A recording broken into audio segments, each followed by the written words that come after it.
How would you like a 15% discount to my daily email, the stack of stuff, the show notes, discounts to the conference, all of that? All you need to do is text the word show to 33777. You'll get the annual subscription with a 15% discount to my daily email. You'll get the stack of stuff, the links to the show notes, discounts to the conference, and so much more. All you have to do is text the word show, SHOW, to 33777. Text show to 33777.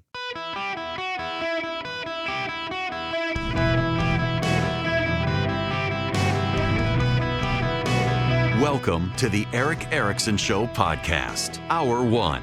Greetings and welcome. It is Erick Erickson here across the United States of America. Glad to have you with me. The phone number is 877-973-7425. We were going to treat today as an open line Thursday.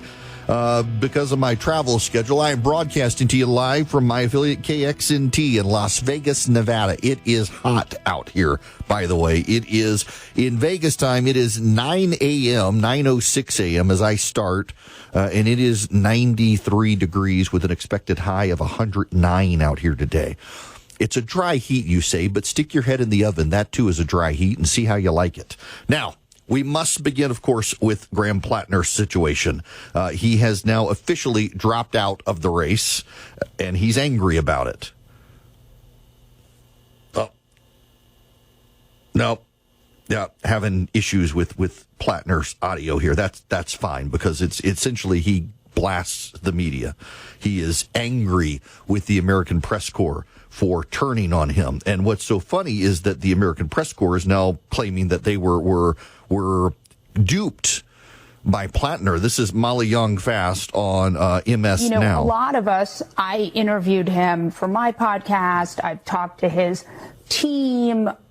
When the first New York Times article came out, I said, this reads sort of funny. What else is there? Is there something else coming out? And everyone told me, up and down, absolutely not.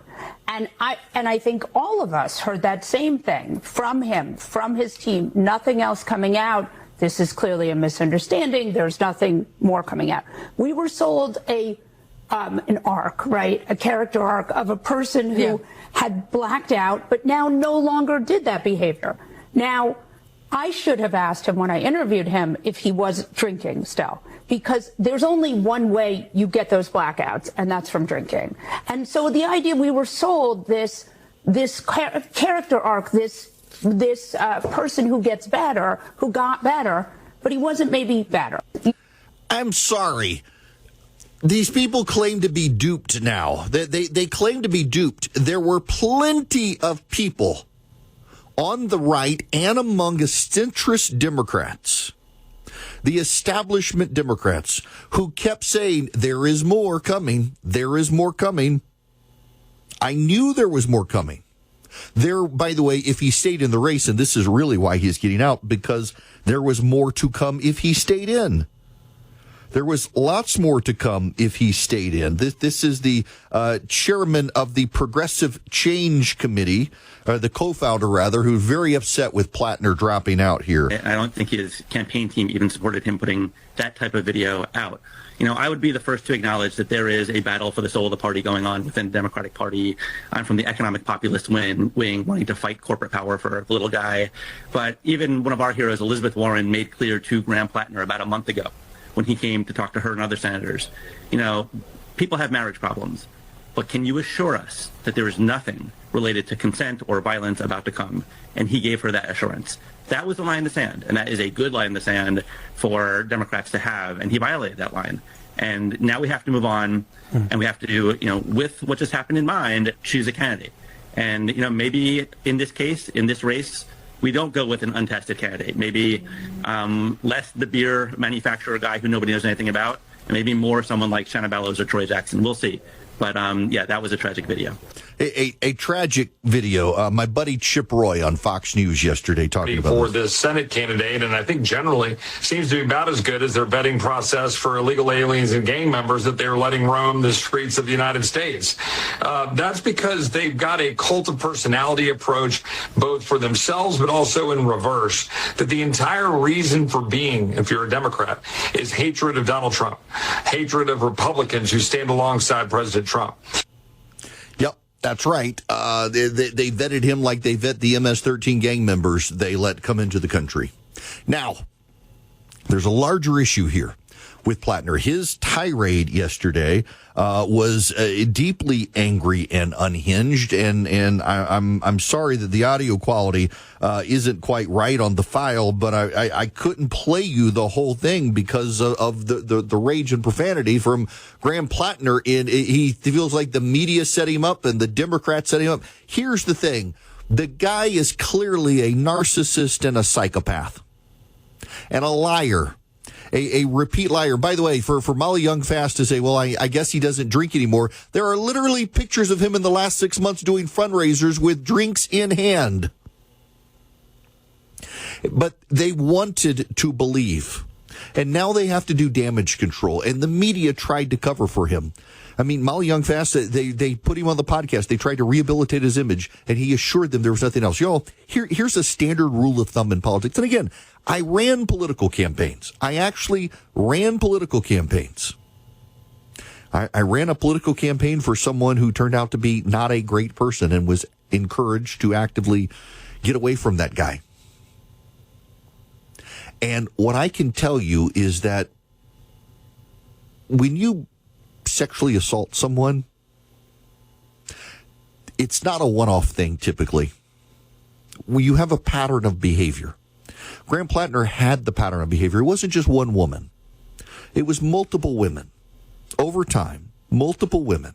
And there were still more allegations to come going back to his time in high school, showing a pattern over time from high school to college to post-college. And let's just remember, let's put a nice little bow on this point here.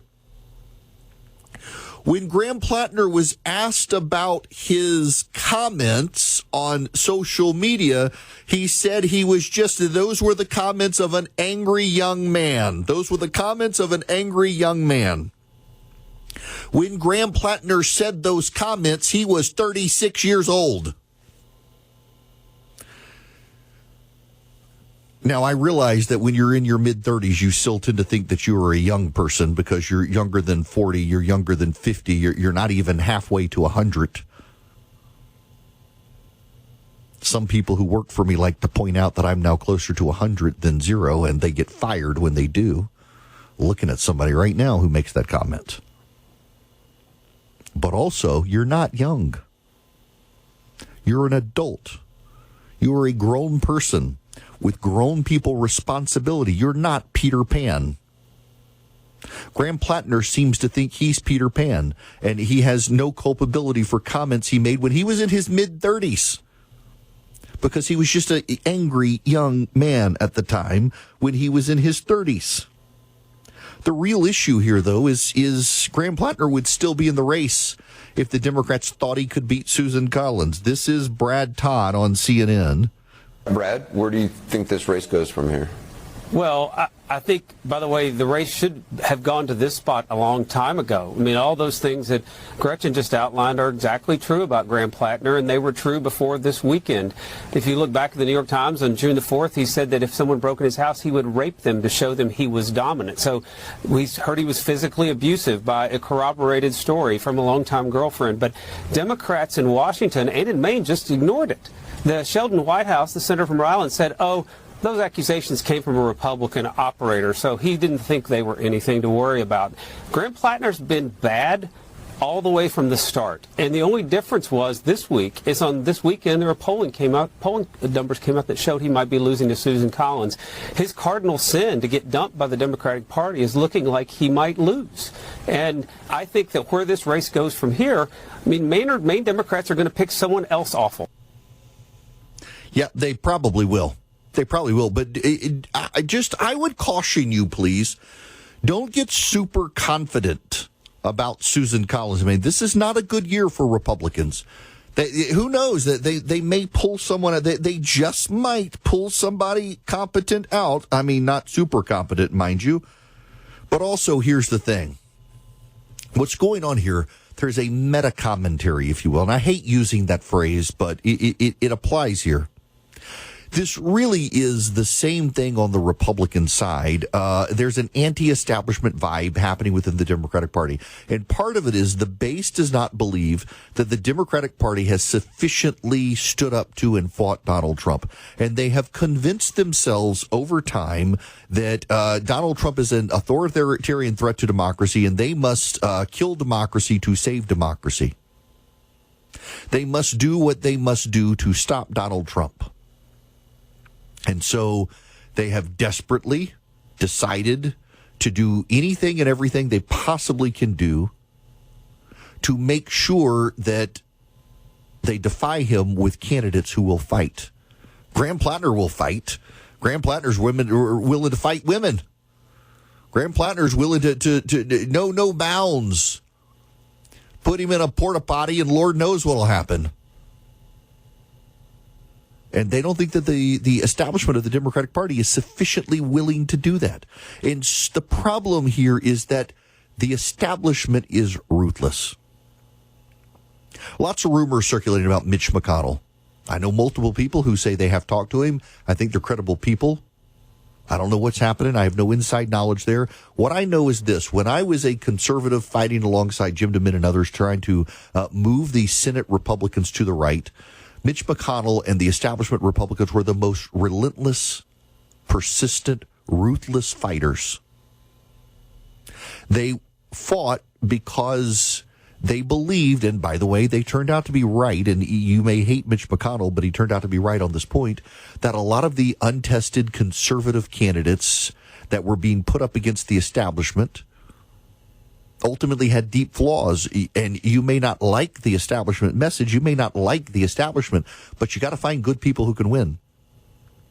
And, you know, frankly, one of the big problems that the right has right now, don't get mad at me for saying this because it's the God's honest truth, is you can find an outside conservative who would be great, somebody who's committed to the local community, but if they don't have the money to be able to get in good with Mar-a-Lago and join Mar-a-Lago and get a Trump endorsement, there's no point in running.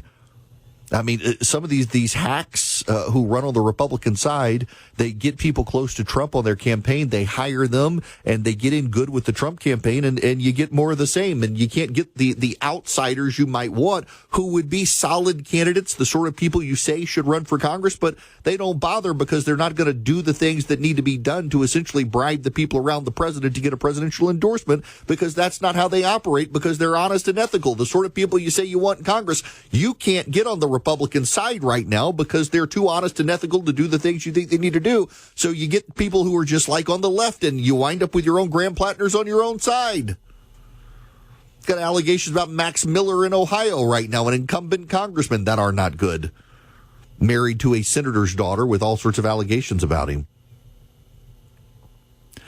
You ultimately, at the end of the day, have to understand a very simple rule. Character does count. Character counts. And the public has largely given Donald Trump a pass for his character, but they're not going to do it for other people. The Democrats have decided we need our own Trump. We need our own version of Trump. You know, one of the big tells here that Graham Platner was a problem, this wasn't some media-generated thing and it wasn't over. You know the one progressive who refused to support Graham Platner? Alexandria Ocasio-Cortez. She never endorsed him. She stayed out of the race. She was a bartender. You know and I know, being a bartender, she recognized the personality.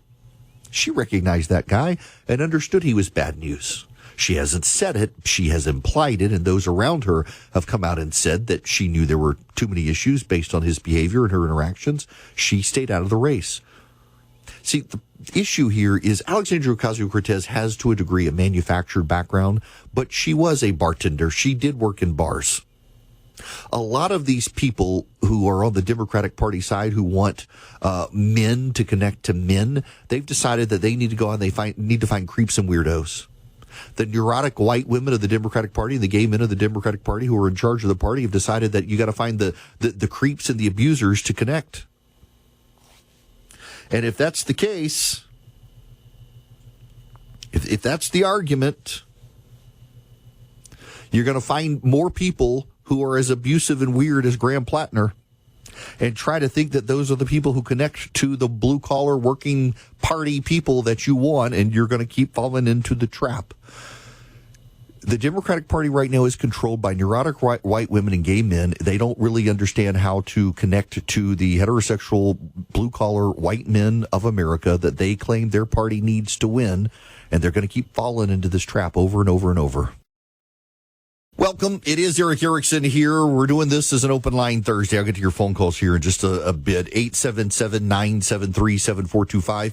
If you text the word show, S-H-O-W, to 33777, you can join me for my second Not Safe for Radio show, October 10th in Atlanta, Georgia. We have a hotel on site at the Gas South Convention Center. It's a great hotel. I have stayed there. It's a Westin hotel. Tickets on sale now. Text show to 33777 and come join me, hang out, hear all the stories that are not safe for radio. Now, you should know the Democrats in Maine are being pushed by activists to get a guy named Troy Jackson, who himself is who the Socialists originally wanted, but they decided he had even more skeletons in his closet than Graham Platner. Think about that for a minute. And they're pushing to get this guy because he's been elected before. He lost his bid for Maine governor in the Democratic primary, and his pictures are coming out now, and he's wearing a work jacket with his name on it and a cap. He's, I'm blue collar. I wear a cap and have my name on a badge on my shirt. These people keep cosplaying. That they pretend it's like a furry convention, but for blue collar people. It is the wildest thing to watch the Democrats try to slum it, thinking that's what the working class is like. Have they ever actually met working class people? Many of whom are wealthier than some of the white collar people that fund the Democratic Party, because they've taken the Dave Ramsey course and they know how to save their money, unlike me. It's absolutely wild to see the Democrats think we gotta get dirt under our fingernails and wear caps, and that's working class. Maybe smear some oil on our face and hold a wrench. And so they go out and get a screwdriver and say, "Here's your wrench." Good gracious, it's embarrassing. Now, I got to tell you about Old Glory Bank. Whether you're working class, middle class, upper income, white collar, you name it, Old Glory Bank can be your bank, and they do mortgages. Have you ever been through the mortgage process with a bank as opposed to like your local mortgage broker? You go through a bank, and they're very nice people, and they want to help you, but you are assigned to the quote-unquote mortgage department, not to Bob. Now, I don't know who the Old Glory Bank guy is. It could be Bob. It could be William. It could be Sarah. It can be Marcia. You never know. But Old Glory Bank, you're assigned a person who is your mortgage Sherpa, who guides you through the process. If you're interested in a mortgage, you're interested in a checking account, a savings account, an account for your kid, an account for your business, go to oldglorybank.com/Eric today. oldglorybank.com/ERICK. They can help you navigate the mortgage process, the banking process, the business process, business lending process. oldglorybank.com/Eric, member FDIC, equal housing lender. Terms and conditions apply. Socialists, it is Erick Erickson here, and I am delighted to have you with me. The phone number is 877-973-7425. Should you wish to be on the program, we're kind of treating today as an open line Friday because I can't be here tomorrow. I will have a guest host. I am in Las Vegas, Nevada. I am broadcasting from KXNT, my affiliate out here, and so I committed to help with a conference out here. And I got committed to do a whole lot more stuff than I was willing to commit to do, but now can't get out of it. So in any event, so I think Dan Mandis is going to be in for me tomorrow in any event. So we're kind of treating today as an open line Friday. So the phone number is 877-973-7425. However, I want to talk before we get to phone calls. In 2015, Donald Trump rode the escalators very famously, and he delivered a broadside attack on the establishment of both parties on immigration and letting in rapists from Mexico, and the media immediately twisted it and said he was calling all Mexicans rapists, and that wasn't true at all. They mischaracterized it. Everybody mischaracterized it. Everyone attacked Donald Trump. I wrote a piece at the time. The reason Donald Trump mattered, and he did, was because he was giving voice to a lot of longtime complaints from a lot of people who believed the establishment had failed them. I want you to go back to 2012 and Mitt Romney.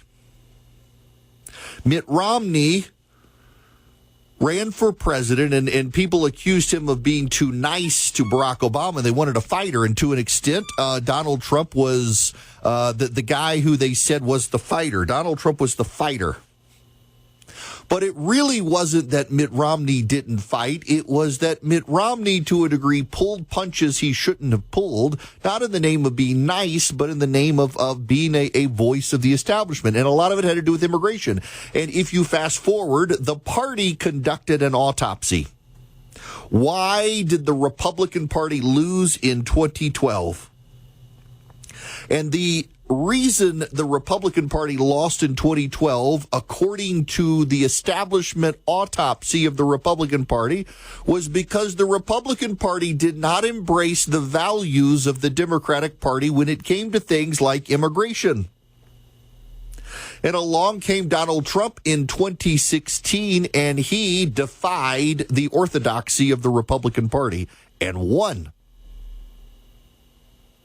The Republican Party said that Republicans would no longer win in America if they did not open themselves up to amnesty and open borders. And Donald Trump wanted to close the borders and kill amnesty. And he not only won, he picked up Hispanic votes. And in 2024, Donald Trump won even more Hispanic votes on the issue of mass deportation of illegal aliens. Completely turning party orthodoxy on its head. The Democratic Party, too, has been going through these issues over time. And the Democratic Party has, over time, seen establishment Democratic officials compromise too much to get things done in Washington, D.C. that the party base hates. There's a problem, however, and remember that they wouldn't release the autopsy. The Democratic Party autopsy, they finally did release it after much pressure, and it turns out it was a terrible autopsy. It actually was objectively. I can see why they didn't release it. It wasn't a good autopsy. It made a lot of mistakes. It presumed a lot of things that were not in evidence. So they still don't know why they lost. And the Republican Party was losing because the Republican Party was offering to be the Democratic Party light. They weren't actually offering an alternative. And what the autopsy of the Republican Party said is that we need to be even more Democrat on key issues in order to win. And along comes Donald Trump, who's the exact opposite of the Democrats on a lot of issues, other than some economic issues, but culturally very different from the Democrats, and he starts winning. The problem for the Democrats now is this. There's this anti-establishment vibe now happening in the Democratic Party, the way it was with the Republican Party. They're saying this is the Democratic Tea Party. This is the Democratic Tea Party. So the problem here is that where the Democratic base aligns increasingly is where the loud voices in the party are not. So the base of when you survey the base of the Democratic Party, the base of the Democratic Party wants to be more centrist. But the loud voices of the Democratic Party, the people with power in the Democratic Party, the people with the money in the Democratic Party want to be even further left. And those people keep winning. And the media, by the way, the media, which is to the left of Nancy Pelosi, the media as a whole is more in line with the Graham Platners and Elizabeth Warrens and the AOCs of the world than they are Nancy Pelosi. You and I presume Nancy Pelosi to be far left. They look at Nancy Pelosi as a moderate. Now, listen here. Listen.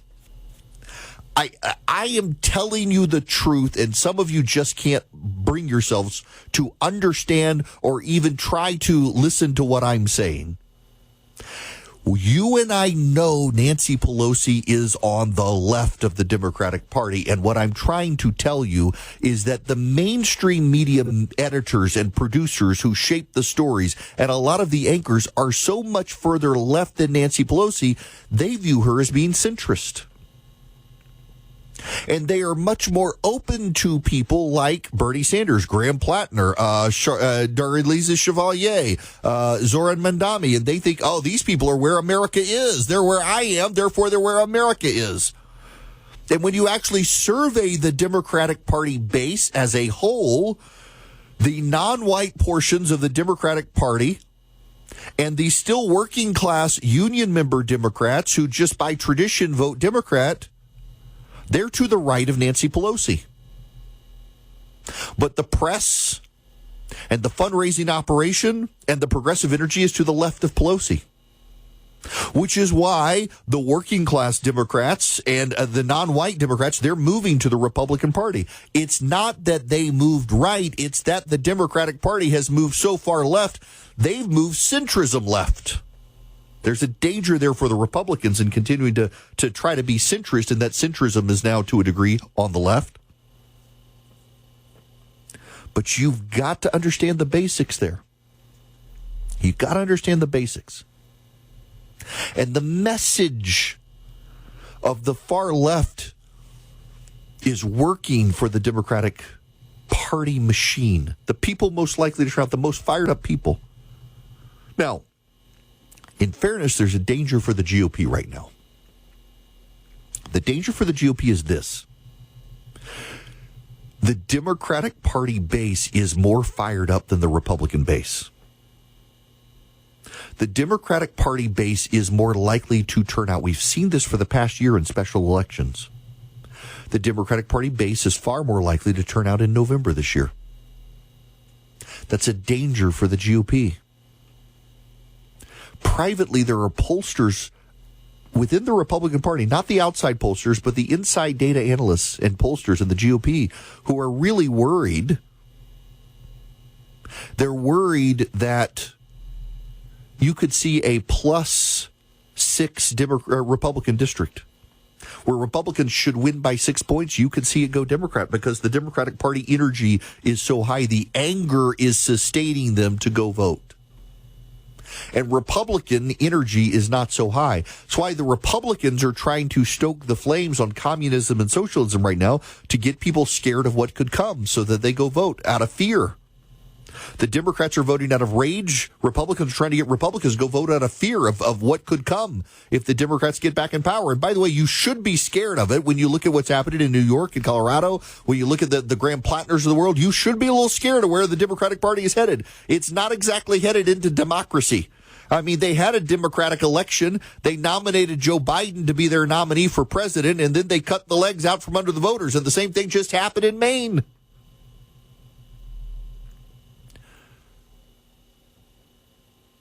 But there's something else happening, too. There's a common thread, a common tie that binds among the anti-establishment of the right and the left. They both believe that the parties are compromising the future of the country too much. On the right, it's that they're compromising the country too much. With the Democrats, when it comes to spending, when it comes to social governance, when it comes to immigration. On the left, they believe the same thing, but the solutions are the opposite. The Democrats want more open borders. Republicans want more secure borders. The Democrats want a more expansive economic portfolio for the government, and the Trump base does too. The Trump base, the MAGA base, is embracing an industrialization policy where the elite in Washington set economic policy. I mean, that's where tariffs come in. They want an industrial policy. And the irony here is that when you go out into the heartland and you talk to a Republican base voter for Donald Trump, they don't actually want that. It's the Republican MAGA representatives in Washington, D.C. who do. It's the think tank land in Washington, D.C. on the right now that's been co-opted by the socialist economic policies of the left that the base of the party does not want, which is going to actually fracture the Republican Party more. You're far more likely to find a defender of tariffs in the Washington conservative think tank land of the Heritage Foundation and elsewhere of Trump supporters than you are out in the heartland where Republican voters understand tariffs are bad. You're far more likely to embrace at the Heritage Foundation and likewise in Washington, D.C., in MAGA land where they want a seat at the table. You're far more likely to get an embrace of the idea that we should have a national economic and industrial policy set by the elites of Washington, D.C., who happen to be MAGA, than you will find in the heartland of America. You're far more likely to find a belief in Washington having the solutions among the conservative think tank land of Washington, D.C. that want a seat at the table with MAGA than you will among MAGA out in the Republican Party in the heartland. It's a real disconnect between the party and the base on the right now, where the people in Washington, D.C., they always find a way to justify their existence and controlling power. Doesn't matter which party it is. It's wild to see that now on the Republican Party side in Washington, D.C., these guys who think that they should be able to set policies, and they don't live in the heartland, they don't know, but you're finding that on the left as well. They want economic policy set in Washington, D.C. for the entire nation of 350 million people divided between 50 states plus territories. And I think what you will find on the right and the left is the message to come, the message that's going to win, is a distrust of Washington. Now, on the left, it will take a different term. It will take a different shape. It will take different forms than the right, but there will be a natural distrust of the governing elite in Washington, D.C. on both sides. And the problem for the left is that where the message will come from is from the hard left that's going to want to destroy the establishment and bring in socialism, which puts them outside the heartland voter and alienates them from even much of the Democratic base that really doesn't want to go as far left as the most vocal people in the Democratic Party do. I mean, there's actual real voter data out there that shows that in the heartland races of America, the far left Democrats are struggling to connect with the base of the Democratic Party, and they're really struggling to connect with the independent voters who determine every election, because the independent voters of America tend to actually be economically far more conservative than where the Democrats are, and they really hate socialism.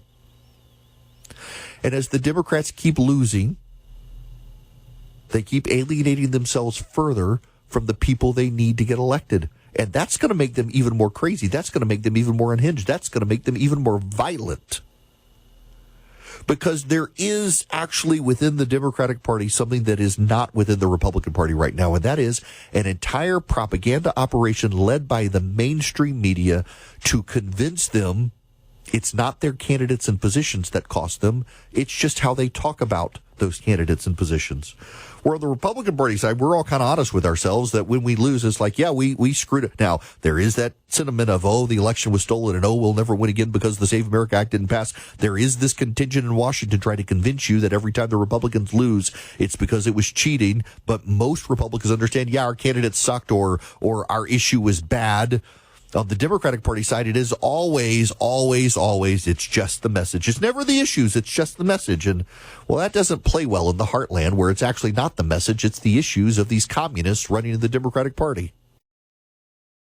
So, some irony in Maine is that Graham Platner did his withdrawal video, but a reporter just noted he hasn't actually filed the paperwork that is required by law to get off the ballot. Would it not be hilarious if he decides, just screw you people, I'm not actually going to withdraw that or file that paperwork? I'm sure he ultimately will. He's got until Monday to do it, but he has not actually filed that paperwork.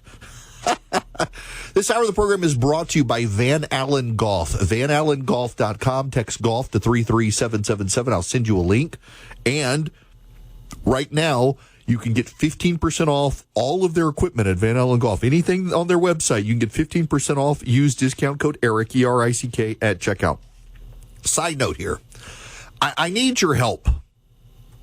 So I am a member of something called the Broken Tee Society. It is the Golfer's Journal, which is the greatest golf publication in the world. I love this magazine.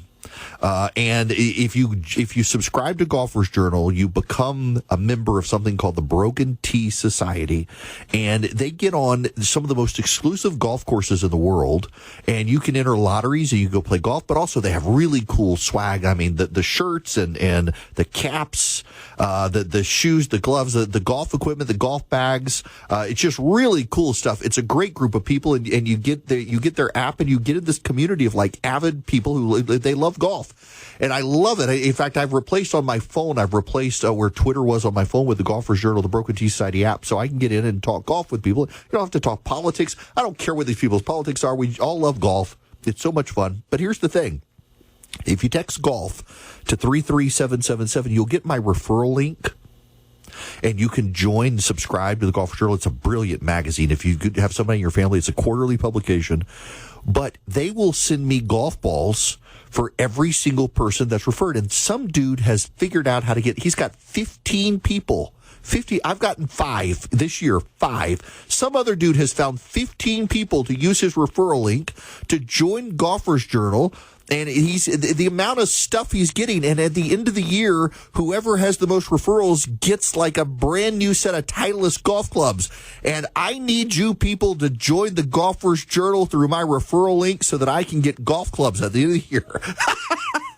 Text golf to 33777. And Van Allen Golf, I'll send you that link. And again, use Eric as your checkout code. You get 50. What? You're over there rolling your eyes. I want the free golf balls, but I also want the golf clubs at the end of the year. Not that I'm good enough. So I get invited by you people regularly to play in charity tournaments. Y'all don't want me playing in your charity tournament. It is an act of charity to play with me because I'm so bad on the golf course. One day I will get good. I want you to know one day I will get good. But until that day, don't ask. Don't ask. Now, we gotta move on. I gotta tell you about my Perfectly Snug mattress topper, which I don't have in my hotel room, and I woke up sweating this morning because I didn't have it. Perfectly Snug is a mattress topper that's like an air conditioner for your bed. It uses very quiet fans unless you crank that sucker up. You can't hear the fans. And it blows cool air underneath you, and it keeps your body cool. You don't sweat at night in your bed. Now, it can heat up, too, if you need it. It's great for your back.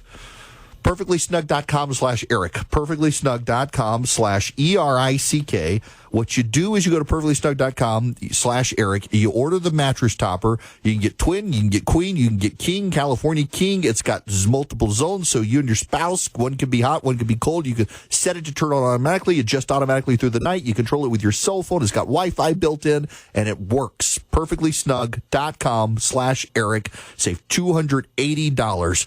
When we come back, I will take your phone calls, 877-973-7425.